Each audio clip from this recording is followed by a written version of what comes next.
I don't know about you, but I had no idea what to expect in my grief. None. I thought I was prepared. And you know, in those early stages, what struck me was the sheer physicality of the whole experience, the lethargy of grief. I was so tired, I felt like I was moving in treacle. I could barely get off the sofa. I couldn't think straight. Normally I can multitask and do lots of things, but I couldn't even make the smallest decisions. Perhaps that's because so many decisions have to be made in those early days, whether it's the funeral or the burial or the estate matters, lawyers, accountants, all of those things.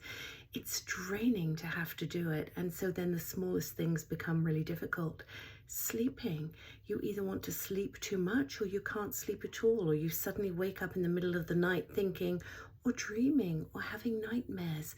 All of these are ways that you're starting to process your grief. You know, it really is a full body experience. If you happen to have aches and pains before, all of a sudden they're worse.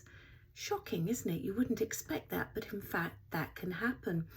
And there's a very rare, take note, this is rare, condition called takotsubo, which is when the heart, you die of a broken heart. It is really rare, but this can happen. The heart changes, the left ventricle gets, I think it gets a bit ballooned and bigger, and you die literally of a broken heart.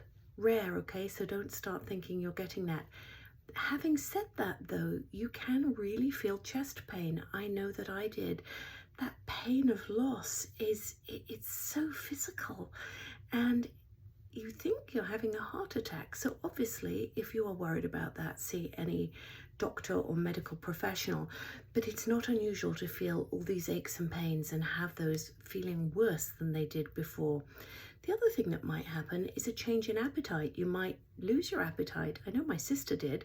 She completely lost her appetite when her husband died. She couldn't eat. I, on the other hand, could eat and only eat and comfort it as much as I could.